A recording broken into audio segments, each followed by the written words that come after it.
Have you ever been sitting in a meeting, staring at a spreadsheet, and suddenly you're not in the office anymore? You're on a sunny beach, or maybe you're accepting an award, or perhaps you've just come up with the most brilliant invention ever. Then, a coworker says your name, and poof, you're back. If this rings a bell for you, then you're totally a daydreamer, right? And you're in great company. Daydreaming has been looked down upon for ages. Teachers called it zoning out, and bosses thought it meant you were lazy. It was often viewed as a waste of time, a mental detour from the real work we should be doing. But what if I told you that daydreaming is not just normal, but actually a sign of a highly active and intelligent brain? That's right, the latest science is completely changing how we see those who let their minds wander. So, let's dive into the fascinating psychology of people who daydream. First, let's get one thing straight. What exactly is daydreaming? In psychological terms, it's a shift in attention away from the immediate external task, towards an internal stream of thought. It's not about being clueless. Your mind's just tuned into a different vibe.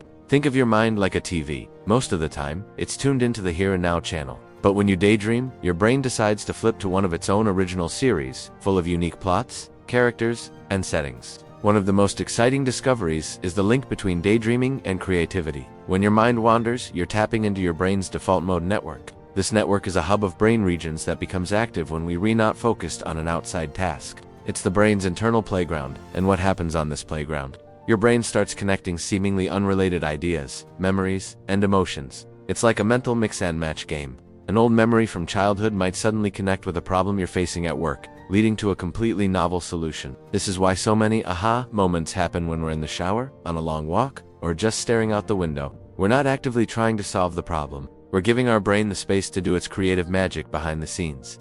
So, that daydream about being a space pirate might just hold the key to reorganizing your team's workflow. You never know.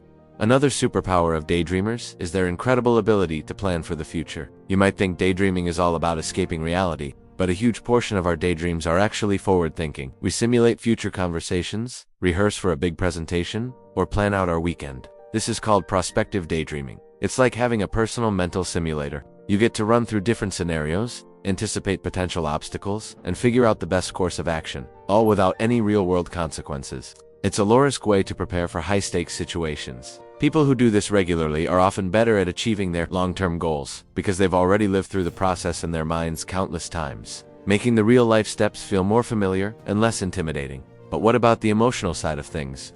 Daydreaming is also a powerful tool for regulating our emotions. Had a stressful day? Escaping into a pleasant fantasy can be a fantastic way to decompress and reduce anxiety. It acts as a mental buffer, giving you a break from the pressures of reality. This isn't about avoidance, it's about strategic retreat. By giving yourself a short mental vacation, you can return to your problems with a clearer head and a calmer state of mind. It allows you to process difficult feelings in a safe, internal space before you have to deal with them externally. Now, you might be thinking, this all sounds great, but sometimes my mind wanders when I really need to focus. And that's a valid point. There's a difference between constructive daydreaming and being perpetually distracted. The key is in the control. Researchers have identified different styles of daydreaming. There's positive constructive daydreaming, which is the playful, creative, and planning-oriented kind we've been talking about. Then there's guilty dysphoric daydreaming, which involves anxious or obsessive fantasies that can make you feel worse. And finally, there's poor attentional control, which is when your mind wanders unintentionally and you struggle to bring it back. Studies have shown that people who are more mindful, that is, more aware of their internal state, are better at harnessing their daydreams for good. They can notice when their mind starts to drift and gently guide it toward productive or pleasant thoughts, rather than letting it get stuck in a negative loop. So, being a daydreamer doesn't mean you have a lack of focus. In fact, many frequent daydreamers have highly efficient brains. Research from the Georgia Institute of Technology found that people whose minds wander more often actually have more brain capacity. Their brains are so efficient at processing information that they have leftover mental resources, which then get channeled into daydreaming. So, if you find your mind drifting during a simple task, it might just be your brain saying, I got this. It's so easy, I can do it on autopilot and think about something else at the same time. It's also important to touch on something called maladaptive daydreaming. This is when daydreaming becomes excessive and compulsive, to the point where it interferes with daily life, relationships, and responsibilities. People with maladaptive daydreaming might spend hours a day lost in complex, vivid fantasies, finding it difficult to stop. This is different from the healthy, common daydreaming most of us experience. It's an important distinction to make. While regular daydreaming is a healthy sign of an active mind, if you feel your daydreams are controlling you rather than the other way around, and it's causing you distress, it's always a good idea to talk to a mental health professional. They can help you understand what's going on and find strategies to regain balance. there's no shame in seeking support.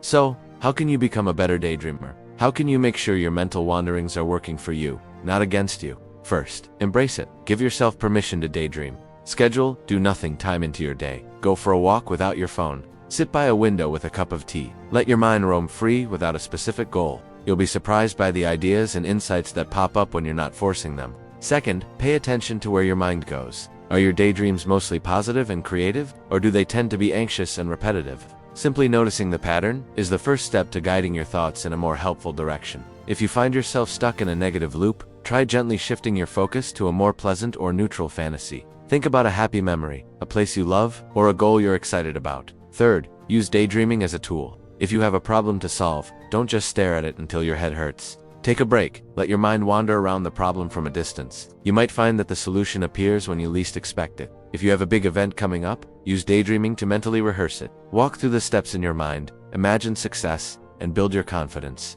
In the end, the psychology of daydreaming shows us that a wandering mind is not a lazy mind. It's a creative mind, a planning mind, and a resilient mind. It's a brain that is constantly working, exploring, and making connections in the background. So, the next time you catch yourself gazing out the window, lost in thought, don't scold yourself. Smile. You're not zoning out. You're tapping into one of your brain's most powerful and natural abilities. You're brainstorming, problem-solving, and building your future, one beautiful daydream at a time. Thank you so much for joining me on this journey into the mind. If you enjoyed this, please give this video a like, and subscribe for more explorations into the fascinating world of psychology. Until next time, happy daydreaming.